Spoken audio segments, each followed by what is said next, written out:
Assalamualaikum, salam Malaysia Madani. Dewan Rakyat dimaklumkan penggabungan 3 bank yang memberi tumpuan kepada perusahaan kecil dan sederhana PKS tetap diteruskan. Perinciannya bersama Alif Ashraf Kamanur di Parlimen. Silakan Alif. Ya, Izamil, ia melibatkan Bank Pembangunan Malaysia Berhad, Exim Bank dan SME Bank. Penggabungan 3 bank, walaupun masih dalam proses, saya setuju dengan kesaan Yang Berhormat bahawa soal tumpuan kepada PMKS itu tidak akan diketepikan.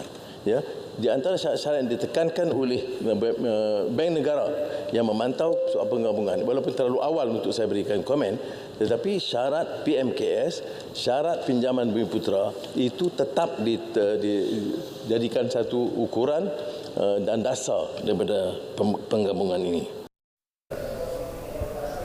Datuk Seri Anwar menjawab soalan tambahan Wakil Kubang Pasu Datuk Dr. Ko Abdul Rahman Ko Ismail berhubung penggabungan ketiga bank itu. Beliau sebelum ini mengumumkan bahawa institusi kewangan pembangunan akan disusun semula menerusi 3 bank berkenaan pada pembentangan belanjawan 2024.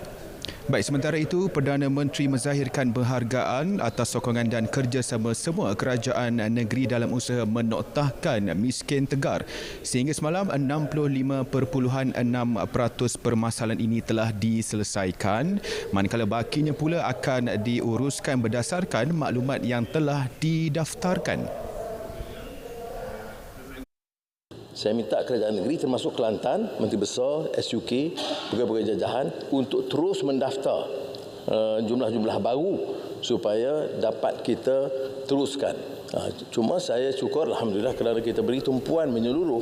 Ini jentera-jentera kerajaan persekutuan dan kerajaan negeri nampak hampir kesemuanya setakat ini bersetuju untuk mengambil kira jumlah ini dan selesaikan ini dulu, kemudian ambil pendaftaran baru. Datuk Seri Anwar menjawab soalan Wakil Rantau Panjang Datuk Siti Zailah Muhammad Yusof berkaitan usaha kerajaan menoktahkan miskin tegar. Baik, Dewan turut dimaklumkan bahawa program kadar air tidak terhasil NRW kebangsaan sedang ditambah baik bertujuan meningkatkan pengurusan air seluruh negara. Cadangan itu telah dipersetujui Jemaah Menteri pada Julai lalu dengan kos berjumlah 2.52 bilion ringgit. Pendekatan satu melibatkan penggantian paip kritikal di seluruh negara dan penyelesaian NRW holistik di 6 negeri iaitu Pahang, Kelantan, Perlis, Sabah, Sarawak dan wilayah Persuan Labuan. Dan yang kedua, Datuk Yang di-Pertua, pendekatan kedua bagi negeri-negeri lain iaitu Selangor, Johor, Negeri Sembilan, Melaka, Terengganu, Perak, Pulau Pinang dan Kedah dengan kadar imbuhan balik secara pro rata untuk menggalakkan penyertaan operator air. Program ini bakal dilaksanakan pada 2025 sehingga 2030 melalui pembiayaan grant. Beliau menjawab pertanyaan Wakil Kuala Krai Abdul Latif Abdul Rahman. Baik, sejumlah 124.73 juta ringgit telah disalurkan bagi penyelenggaraan kecil tandas di Sekolah Bantuan Kerajaan SBK sehingga Oktober ini. Timbalan Menteri Pendidikan Wong Kah Wong memaklumkan baki peruntukan tersebut telah digunakan bagi tujuan penyelenggaraan kecil lain di SBK. Pada tahun 2024, KPM telah menyalurkan peruntukan sebanyak 31 juta ringgit bagi kerja naik taraf dan penyelenggaraan kecil tandas kepada 310 buah sekolah kerajaan di bawah Jabatan Pendidikan Negeri Sarawak yang tidak sempat disiapkan pada tahun lepas.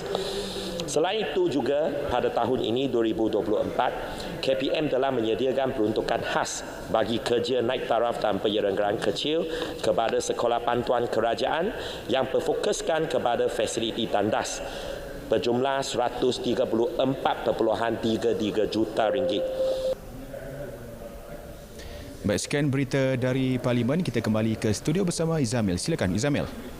Baik, terima kasih Alif. Sekian Parlimen Semasa dari Sungai ke Segara, Palestin pasti merdeka. Assalamualaikum, salam Malaysia Madani.